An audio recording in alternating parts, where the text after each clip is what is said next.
Assalamualaikum warahmatullahi wabarakatuh. Bersama kami di Masjid Agung Al-Azhar membangun peradaban. Allahu Akbar.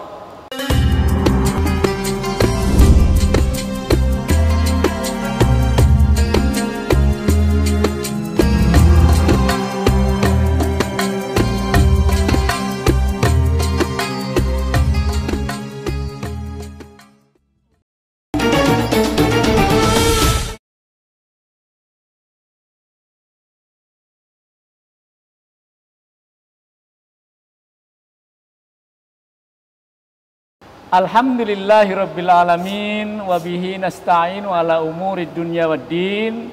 Wassalatu wassalamu ala ashrafil anbiya'i wal mursalin. Wa ala alihi wa sahbihi wa man tabi'ahu ila yaumiddin. Amma ba'du. Sahabat Al-Azhar yang berbahagia, kita kembali hadir dalam dakwah virtual. Kali ini kami menghadirkan sosok yang luar biasa. Beliau adalah Ibu Azizah Hamka, salah satu putri dari Profesor Buya Hamka. Assalamualaikum warahmatullahi wabarakatuh, Ibu. Apa kabar? Alhamdulillah. Silakan menyapa pada sahabat Al-Azhar. Assalamualaikum warahmatullahi wabarakatuh. Ini berbicara tentang Buya Hamka dalam keluarga. Buya Hamka itu mempunyai berapa anak, Bu? Anaknya yang sampai dewasa 10. Iya. Yang meninggal waktu kecil 2. Jadi yang meninggal itu namanya Hisham. Iya. Anak pertama. Iya. Itu Hisham itu waktu itu ayah jadi guru di Makassar. Iya. Jadi lahir anak kedua dinamai Zaki. Iya. Lalu tetangga baik hati dicarikanlah orang untuk menolong mengasuh Hisham. Yeah. Ternyata nggak jatuh, nggak bilang. Yeah. Hishamnya terus cacat. Yeah. Selesai ayah tugas di Makassar, pulang kampung. Di kampung Abang Hisham meninggal. Oh, meninggal. Sampai Gitu. kemudian di kampung berapa lama? Kemudian ada anak-anak berikutnya? Itu pindah ke Medan. Di Medan lahirlah Abang Rusdi, Abang Fakhri, saya. Iya, alhamdulillah. Gitu. Nah, kemudian adik-adik lagi lahir di? Ada yang di Jakarta. Iya. Oh, ada yang di Padang Panjang. Iya. Nah, kemudian yang sekarang masih ada, Bu? Yang sekarang masih ada saya, Azizah. Iya. Fatiyah dengan Afif, Syakib. Kemudian Pak Syakib. Alhamdulillah. Syakib suka datang ke rumah. Iya. Nengok kakaknya. Alhamdulillah. Mudah-mudahan terus tetap sehat. Dari saudara-saudara yang ada, dari anak-anak Buya Hamka. Ada beberapa cerita-cerita yang menarik waktu Ibu masih kecil, masih anak-anak bersama Buya Hamka. Di Padang Panjang kami sebentar. Ya. Itu karena Belanda masuk, kita dari Padang Panjang pulang kampung jalan kaki 2 hari. Saya digendong. Yang menggendong saya itu berganti-ganti lah. Yang mengantarkan kita. Jadi dari kampung ke kampung ganti orangnya. Nanti ke kampung sana ganti orangnya gitu. Ini pindah-pindah tempat karena ingin menyelamatkan diri dari Belanda. Penjajahan Belanda. Iya. Dalam jarak yang jauh, lumayan jauh. Dari Padang Panjang ke Meninjau. Oh, cukup jauh itu. Iya, 2 hari. 2 hari jalan kaki. Masya Allah. Terus nanti istirahat lagi. Di rumah orang ada aja orang yang nampung. Masya Allah, ada yang menolong. Ada aja yang nolongin. Sampai kemudian dan jadi, alhamdulillah selamat. Yang laki-laki di masjid kan? Iya. Kita yang Umi sama anaknya ada aja. Iya. Yang menampung. Yang menampung. Setelah 2 hari, kemudian Belanda tidak ini balik lagi atau Enggak. gimana? Kalau Belanda kan itu di kota, kita sampai di kampung. Jadi kita ke kampung. Usia berapa? Apa itu ya? Itu mungkin 6 tahun apa 5 tahun. Sampai kemudian ibu melanjutkan SD ya? Ya. SD-nya di mana? SD di SD kampung? Waktu itu, enggak.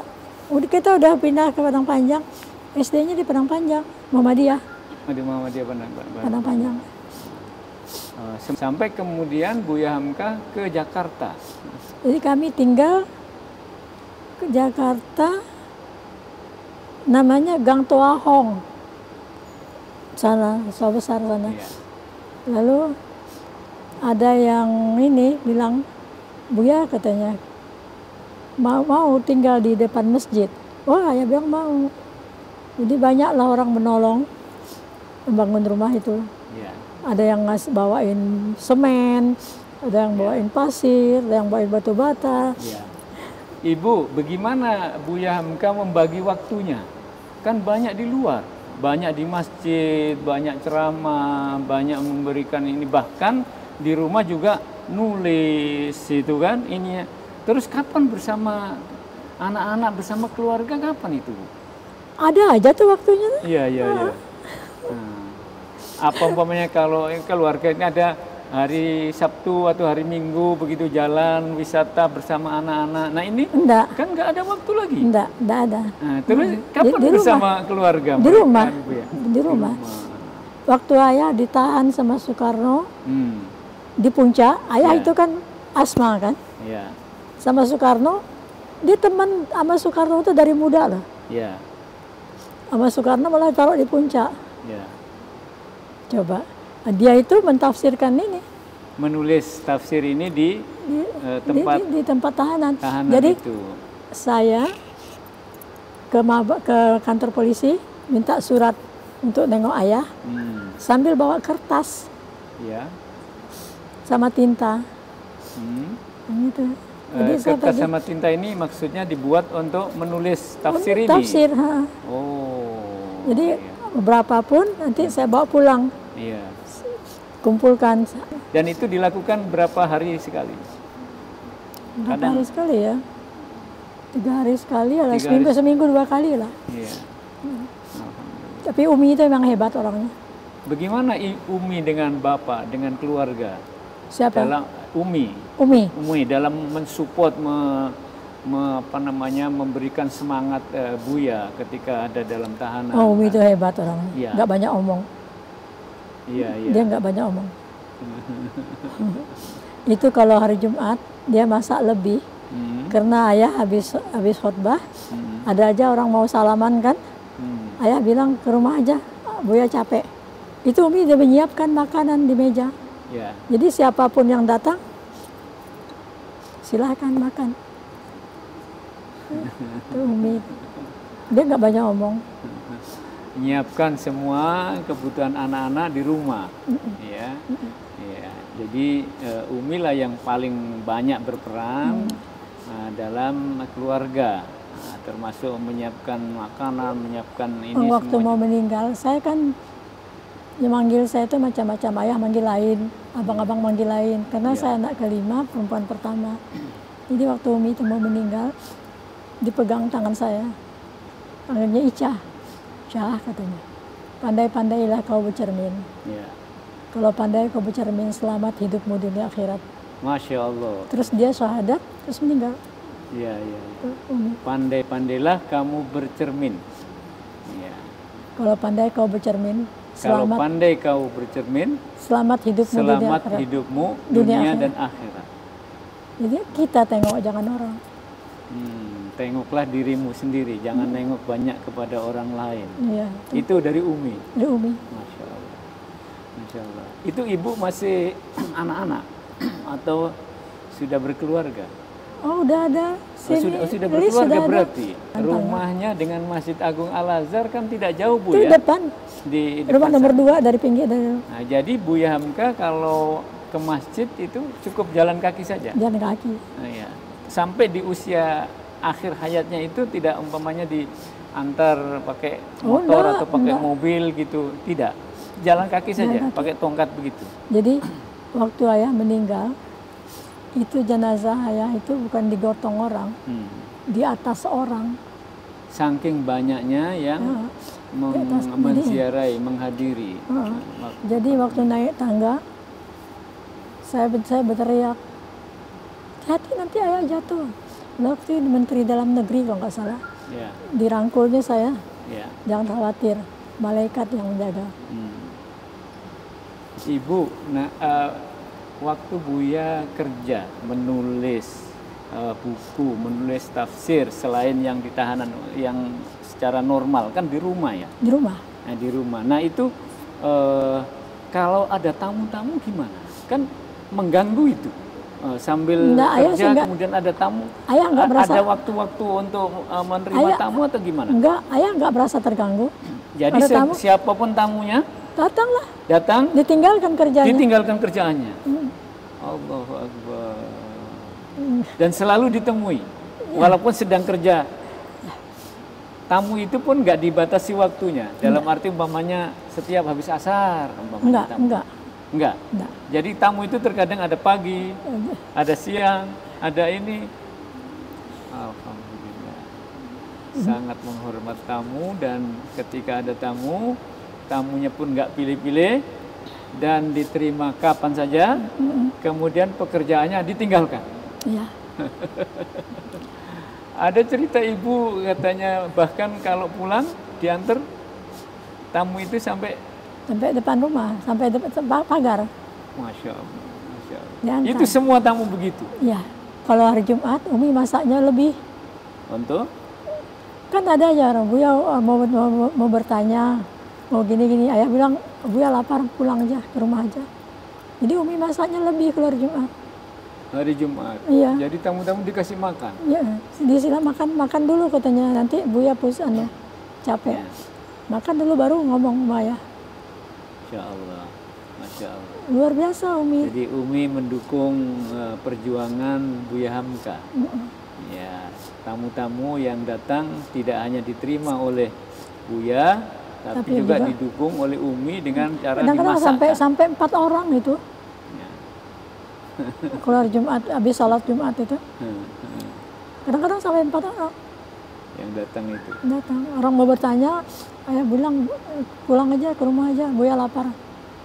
Makan di rumah? Makan di rumah. Habis makan baru orang itu disuruh ngomong mau apa. Buya Hamka kalau keluar, undangan kan banyak. Sehingga di rumah kan sering kosong. Atau Umi ikut mendampingi? Oh enggak. Umi enggak pernah ikut. Enggak pernah ikut. Enggak. Di rumah dengan anak-anak. Jadi di rumah yang lebih dominan adalah Umi pada anak-anak. Jadi pernah dibawa ayah ke Jawa Timur. Dulu kan kalau undangan pejabat itu bukan di hotel, di rumah pejabat yang undang. Jadi salat subuh di masjid, dia lihat itu mimbar bagus. Selesai sholat, dia bilang sama pengurus masjid, tolong bikinkan gambar mimbar ini. Yang sekarang dipakai untuk mimbar Masjid Agung Al-Azhar ini adalah pesanan dari Umi. Terus dia buatkan gambarnya. Jadi kita punya kenalan orang Cina yang bikin furniture di Glodok. Namanya si Aseng. Seng katanya. Tolong buatkan ini. Bisa? Ya, ya Umi katanya. Ya Bu. Lalu udah selesai. Umi ikut tuh, kalau ayah nggak pakai mobil, Umi ke Glodok, lihat itu kerjaan si Aseng. Oh, dikerjakan di Jakarta? Di Glodok. Di Glodok. Lihat kerjaan si Aseng Cina itu. Lalu udah selesai, si Asengnya bilang, dia antarkan kan ke sini. Umi datang, dipanggil. Coba Umi, Ibu katanya bagaimana? Dilihat, dipasang kan di atas. Tadinya kan itu lepas-lepas itu. Oh, jadi dipasang di atas, nggak langsung dibawa gitu ya? Enggak, pasang di atas. Tuh Umi itu. Waktu ayah jatuh patah kakinya, Umi bikin itu, minta bilang sama tukang besi di Bundaran Senayan, si Bidin namanya siapa? Untuk pegangan. Buat pegangan tangga itu, supaya aman, supaya nggak jatuh. Itu lagi diundang sama kepala polisi Sumatera Utara atau apa gitulah. Jadi di samping rumah bapak itu ada musola, tempat sholat. Itu di keliling gitu.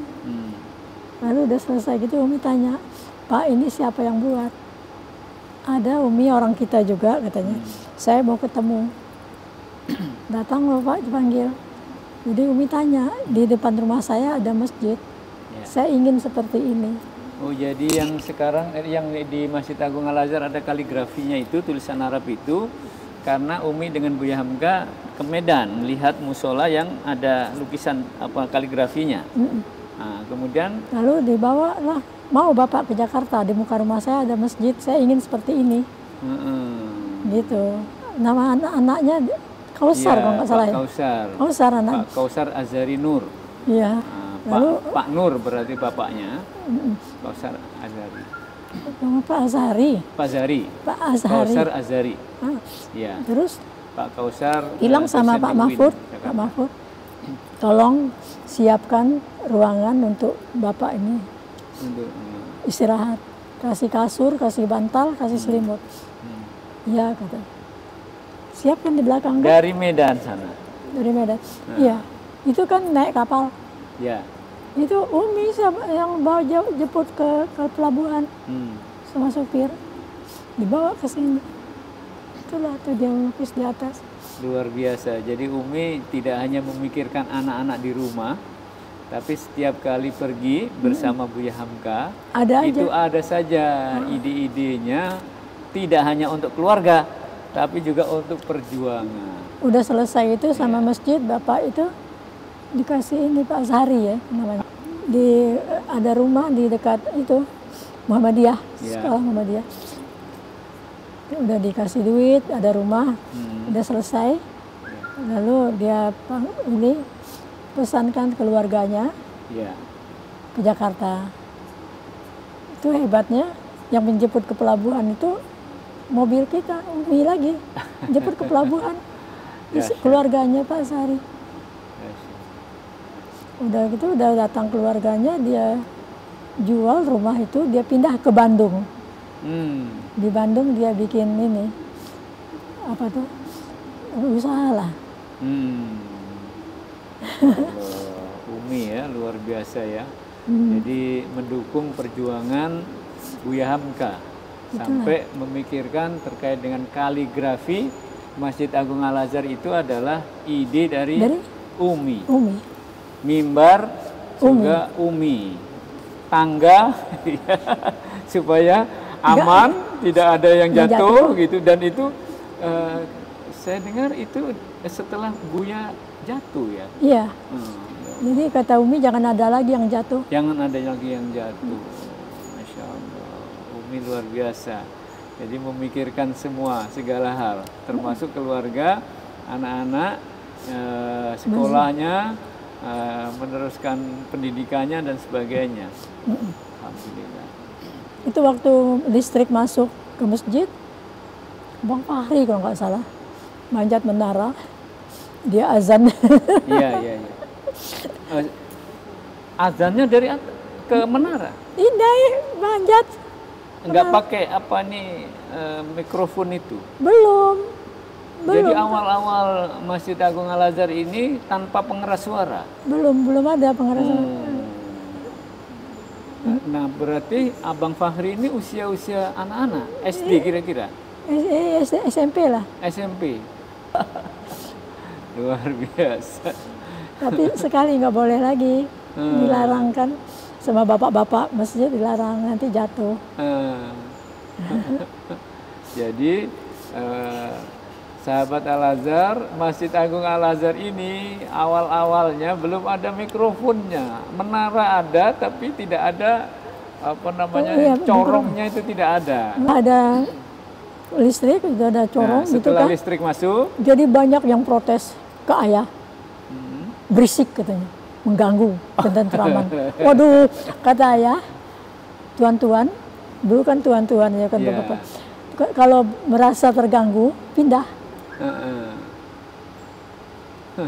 Jauhnya aja masjid kan, pindah. Begitu ada mikrofonnya keras ya, semuanya mendengarkan suara azan. Tapi ada yang mengganggu, apa yang merasa terganggu? Banyak. Ayah bilang pindah. Gitu. Tegas dalam hal ini Buya. Iya. Ya. Kalau memang bapak saudara terganggu, pindah aja jauhin. Masjid nggak akan berhenti katanya. Iya. Masjid tetap jalan terus. Jalan terus. Suara terus ini. Terus, kalau nggak suka pindah saja. Pindah aja, jauhi katanya. Ini sosok Buya Hamka yang lembut di satu sisi tapi tegas di sisi yang lain. Yang terakhir ini Ibu, apa kesan-kesan Ibu terhadap sosok Buya Hamka? Aduh, kesannya apa ya? Iya. Udah nggak bisa diceritain deh. Banyak sekali pokoknya kesan-kesannya. Ayah itu kan penyayang. Beliau itu penyayang. Apalagi beliau ini pokoknya sosok hebat. Hebat ya. Nggak bisa diceritain deh. Luar biasa. Sosok yang teladan, yang semuanya perilakunya dan kemudian kasih sayangnya terhadap keluarga, totalitas ya diberikan untuk anak-anaknya. Walaupun di samping itu beliau juga berdakwah, beliau juga menulis, beliau juga menerima tamu untuk urusan-urusan luar, tapi kepada keluarga juga tetap hangat. Tetap sayang, ya. Terus apa Bu kira-kira cara ayah tuh ngomong ke anak laki-laki lain, ke anak perempuan lain. Anak perempuannya kan cuma 3. Ya, gimana Bu? Gimana kalau kepada laki-laki, kepada Pak Rusdi, kepada Pak biasa aja, biasa. Oke. Tapi kalau ke anak perempuan iramanya agak lain. Anak perempuannya kan 3. Ya. Bedanya apa itu? Kalau kepada perempuan, anak-anak perempuan gimana? Agak lembut. Oh gitu. Jadi kepada anak-anak perempuannya bahasanya lembut. Dan beliau kan sastrawan Bu. Iya. Tulisan-tulisan di buku-bukunya kan indah-indah sekali itu. Dan begitu pula ketika memperlakukan anak-anak perempuannya, ya halus, lembut. Ya. Ibu, apa sekarang yang bisa disampaikan Ibu kepada generasi muda, anak-anak, cucu-cucu, dari pengalaman dari ini yang disampaikan oleh Buya ini, apa yang bisa disampaikan? Saya di rumah tuh ada 2 pemuda tuh, Akbar sama Iqbal. Iya. Tapi Akbar sama Iqbal itu dimanapun dia telepon, lalu saja landung, tidur aja landung katanya. Ntar lagi pulang. Jadi saya berusaha untuk menyayangi dia, batinnya. Meniru sosok Buya Hamka, yang rajin, yang semangat. Iya, benar.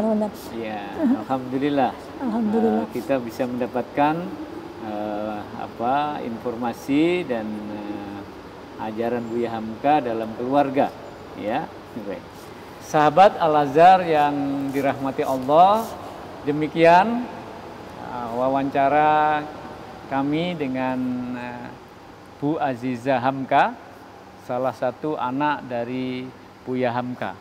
Kita dapat mengambil kesimpulan bahwa Buya Hamka adalah sosok teladan yang tidak hanya untuk masyarakat secara umum, tapi juga teladan bagi keluarganya.